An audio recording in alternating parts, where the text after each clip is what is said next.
আপনাদেরকে যদি আমি বলি আপনাদের ব্রেন একটা অ্যামিবা খেতে পারে, তাহলে আপনারা হয়তো আমার কথা বিশ্বাসই করবেন না। কিন্তু কেরলে এমনই একটা ঘটনা লোকেদের মৃত্যুর কারণ বলে জানা যাচ্ছে। এই রোগ সবাইকে হয়রান করে দিয়েছে, আর এর পেছনের কারণ হলো ব্রেন ইটিং অ্যামিবা, মানেটা হলো মগজ খাবার পোকা। ভয় পাওয়ার কারণ হলো এই ব্রেন ইটিং অ্যামিবার কারণে কেরলে এখনও পর্যন্ত 19 জনের মৃত্যুর খবর পাওয়া গেছে এবং জানা যাচ্ছে রাজ্যেও এর প্রবেশ ঘটেছে। এই ব্রেন ইটিং অ্যামিবা নাক দিয়ে মানুষের শরীরে প্রবেশ করে এবং মস্তিষ্কে থাকা টিস্যুগুলোকে নষ্ট করে এবং মানুষকে ধীরে ধীরে মৃত্যুর দিকে ঠেলে দেয়। কেরলে এর বৃদ্ধি দেখে দিল্লির আন্তঃরাষ্ট্রীয় রোগ নির্ণয় বিভাগ তাদের নজরদারি বাড়িয়ে দিয়েছে। আমাদের রাজ্যেও সমস্ত জেলা হাসপাতালগুলো ও স্বাস্থ্যকেন্দ্রগুলোতে বাড়তি নজরদারি রাখার কথা স্বাস্থ্য বিভাগ থেকে জানানো হয়েছে। কিন্তু এখন প্রশ্ন হলো, এই ব্রেন ইটিং অ্যামিবা আসলে কি, কিভাবে অ্যাটাক করে, কোথায় অ্যাটাক করে, আর কিভাবে এর থেকে মৃত্যু হয়? ব্যাপারটা বুঝুন এই রিপোর্টটা দেখে। दरअसल ये ब्रेन ईटिंग अमीबा नाक के रास्ते घुसता है, दिमाग में सेंट्रल नर्वस सिस्टम को प्रभावित करता है, दिमाग में मौजूद टिश्यूज को नष्ट करता है। लक्षण शुरू होने के बाद संक्रमण तेजी से फैलता है, जिसके बाद दिमाग में सूजन हो जाती है, मरीज कोमा में चला जाता है और ज्यादातर मामलों में 9 दिनों में ही मौत हो जाती है। यही वजह है कि ब्रेन ईटिंग अमीबा से मरने वालों की दर 98% है। मतलब अगर यह बीमारी 100 लोगों को होती है तो उसमें से 98 लोगों की मौत हो जाती है। दिमाग खाने वाली बीमारी एक अमीबा होता है जिसको नाम है निगेलेरिया फॉलरी। ये निगेलेरिया फॉलरी, ये अमीबा जो है ये ब्रेन के अंदर घुस जाता है और ब्रेन के अंदर एक दिमागी बुखार करते हैं जिसको हम अमीबिक मेनिंगोइंसेफेलाइटिस कहते हैं। इस बीमारी से क्या होता है कि पेशेंट कोमा में चला जाता है, दौरे पड़ते हैं, बेहोशी होता है, पैरालिसिस आता है और जान को खतरा होता है। एक बहुत ही खतरनाक बीमारी है और इसकी मोर्टेलिटी काफी हाई है। अगर इस बीमारी का इलाज नहीं किया जाए तो इसकी मोर्टेलिटी ऑलमोस्ट 100% है।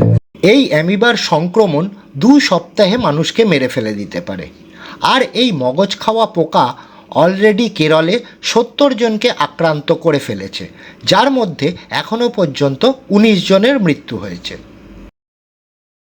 Certainly after the Nipah outbreak, specifically after the Nipah outbreak of 2023, so we gave the strict direction to check every encephalitis case, so to report every encephalitis case. And also we have asked the practitioners to check what is the cause of that encephalitis. If they find amoeba, they will start the treatment for amoebic meningoencephalitis, which saves lives. গত বছর কেরলে 61 জনকে এই রোগে আক্রান্ত হয়েছিল, যার মধ্যে 19 জনের মৃত্যু হয়েছিল। এর আগে 2023 সালেও 36 জন আক্রান্ত হয়েছিল। এখন প্রশ্ন, এই ব্রেন ইটিং অ্যামিবার হাত থেকে লোকে বাঁচবে কী করে? এই ব্যাপারে দিল্লি এইমসের ডাক্তার কি বলছে শুনুন। ये एक बहुत ही सीरियस इन्फेक्शन होता है और इसका मुख्य कारण होता है अशुद्ध पानी।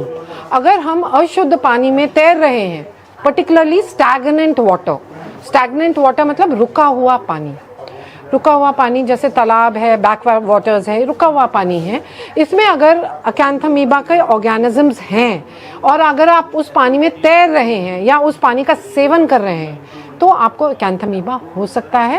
और ये अगर ब्रेन में घुस जाए ये बहुत ही खतरनाक होता है। इनफैक्ट इसमें बहुत सारे लोग हो सकता है न बचें, तो इसीलिए ऐसे पानी में ना घुसे जो कंटामिनेटेड हो। রিপোর্ট অনুযায়ী এই ব্রেন ইটিং অ্যামিবার প্রারম্ভিক লক্ষণ কি কি? মাথা ব্যথা, জ্বর, ঘাড়ে ব্যথা এবং ঘন ঘন মাথা ঘোরানো। আর এটা যে কোনো বয়সের যে কোনো লোকেরই হতে পারে বলে ডাক্তাররা জানাচ্ছেন।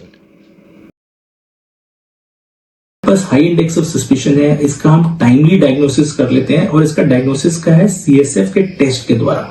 इस सीएसएफ के टेस्ट में अगर हमको ये अमीबा मिलता है तो हम इसका डायग्नोसिस कर सकते हैं और टाइमली ट्रीटमेंट से इसका इलाज संभव है।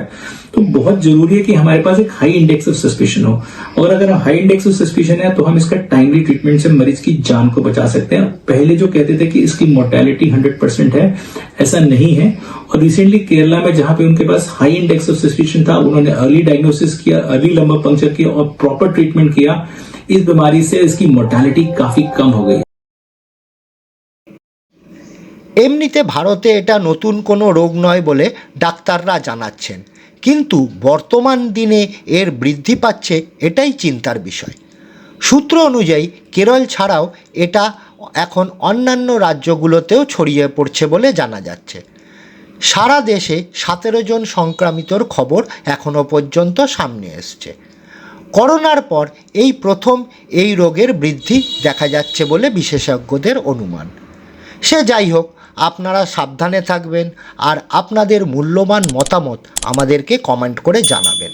ধন্যবাদ। আসছি পরবর্তী প্রতিবেদন নিয়ে খুব তাড়াতাড়ি।